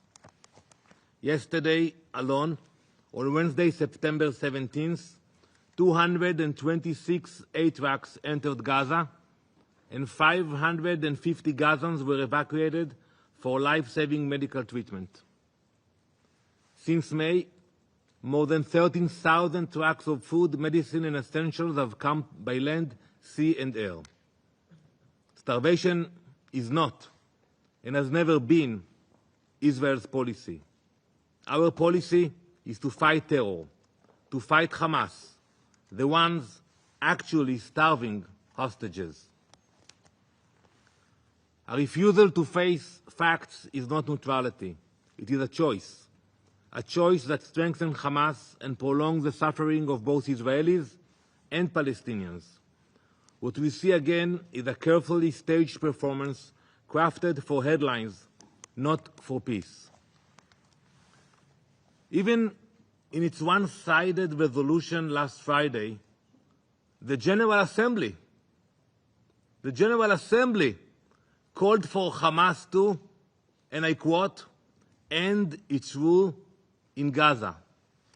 The General Assembly, at the very least, condemned, and I quote again, the attacks committed by Hamas against civilians on the 7th of October.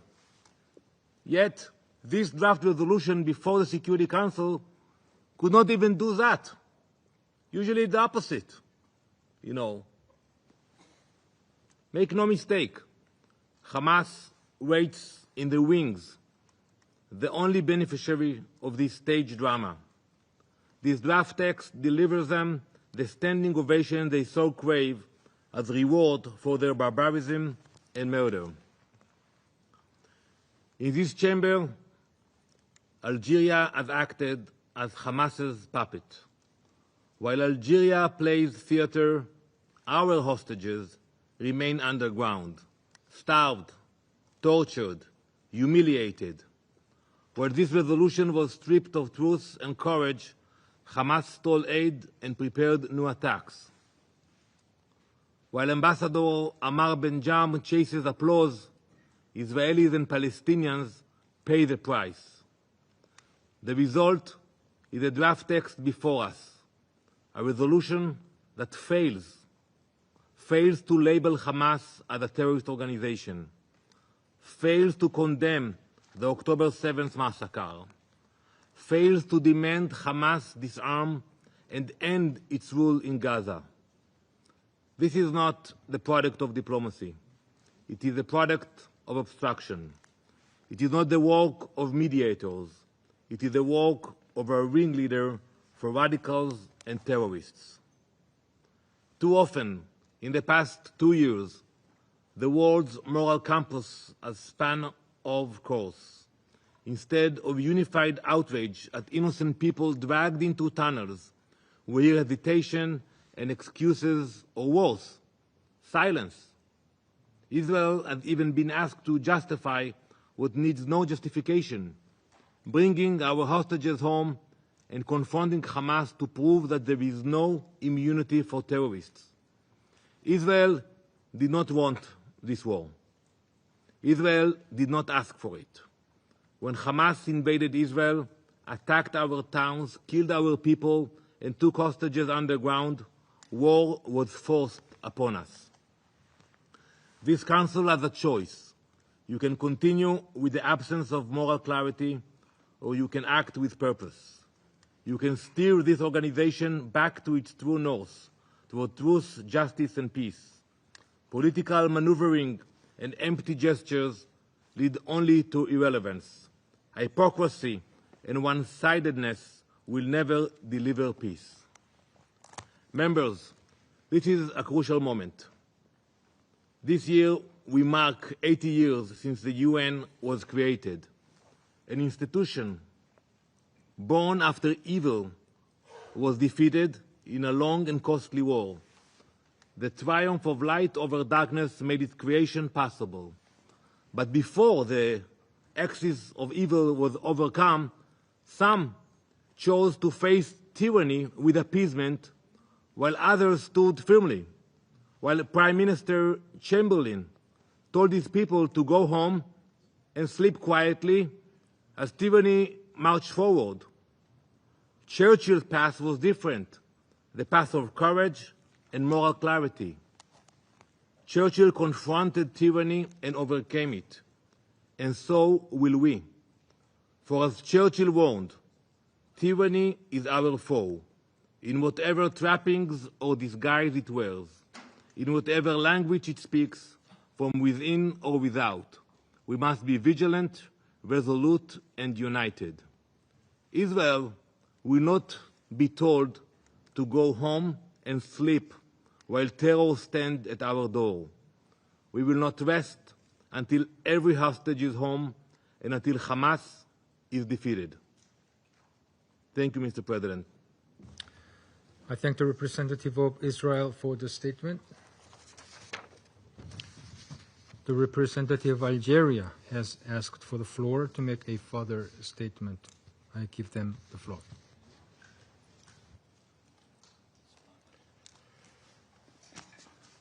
Merci, Président. J'ai beaucoup hésité avant de prendre la parole, mais on a cité mon pays à 5 reprises et je ne pouvais pas ne pas répondre. Vous avez tous vu, vous avez tous entendu que le représentant d'Israël a délibérément visé mon pays, et mon pays seulement, au sujet de ce document, de ce projet de résolution, pourtant parrainé par les 10 membres élus de ce Conseil de sécurité, pourtant voté par 14 membres sur 15 de ce Conseil de sécurité, représentant l'immense majorité de l'humanité.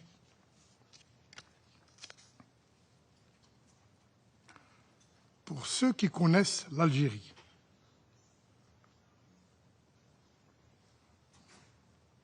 nous ne serons pas intimidés. La semaine dernière,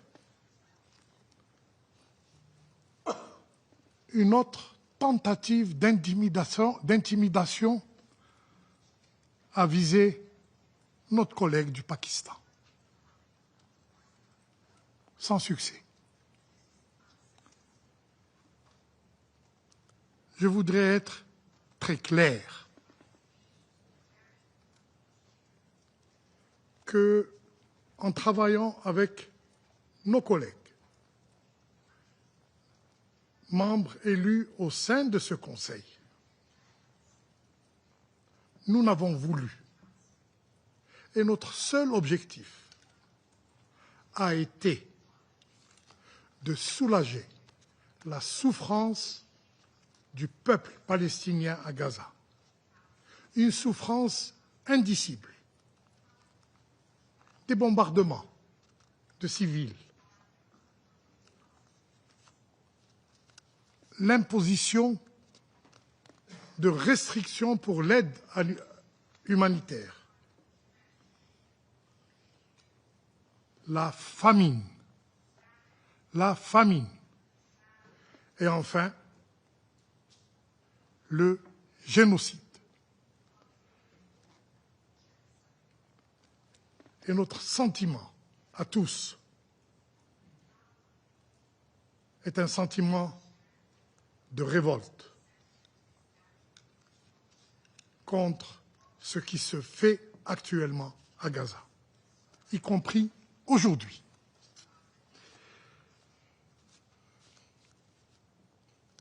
Monsieur le Président, comme l'a dit et répété le président Abdelmajid Tebboune, l'Algérie se tiendra aux côtés du peuple palestinien jusqu'à ce qu'il puisse bénéficier de leur droit à l'autodétermination, jusqu'à ce qu'ils puissent jouir de leur droit inaliénable à l'établissement d'un État indépendant, avec Al-Quds Sharif comme capitale. Tout le reste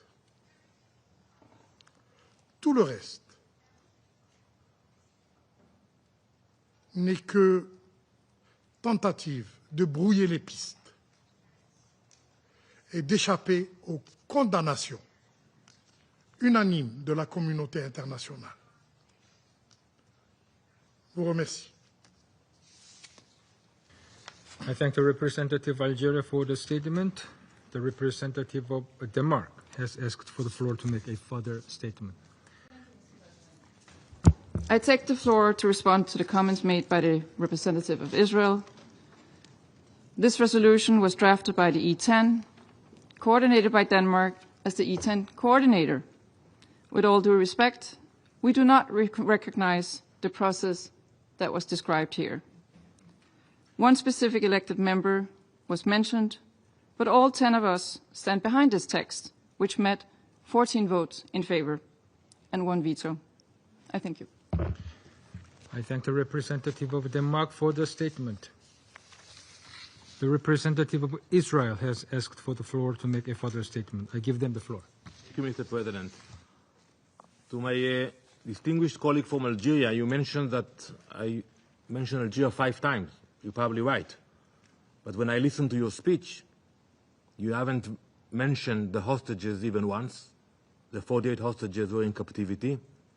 And you are not willing to condemn Hamas. So from what I know, it was the involvement of Algeria. Maybe they were able to convince you all that Hamas should not be condemned in this resolution. And it's a legitimate process. But I think it's wrong.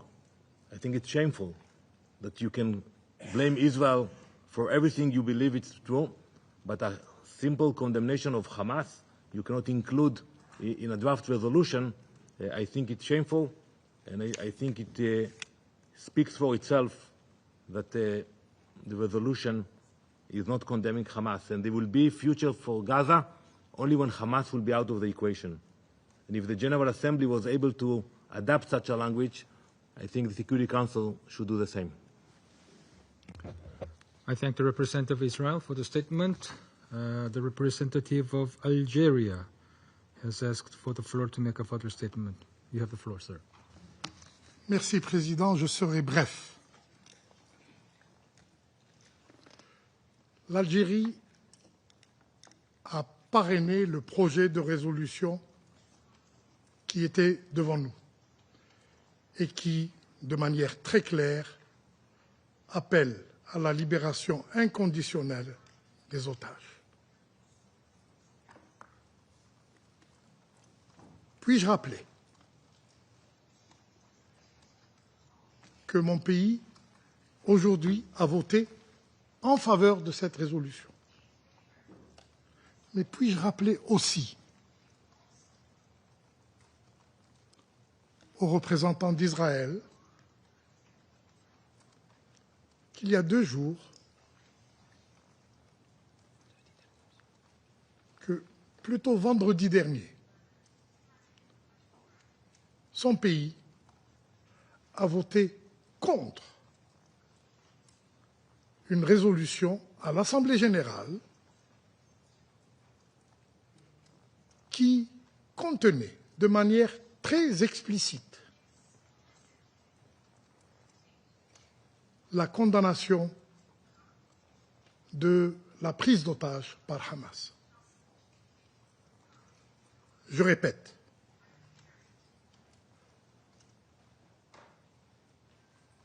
le monde, l'humanité tout entière est contre les massacres opérés par Israël dans la bande de Gaza. Et je ne me laisserai pas entraîner dans un débat qui vise à occulter l'attention de l'humanité entière sur le génocide, je répète, le génocide qui est en train de se réaliser à Gaza. Je vous remercie. I thank the representative of Algeria for the statement. There are no more names inscribed on the list of the speakers. The meeting is adjourned.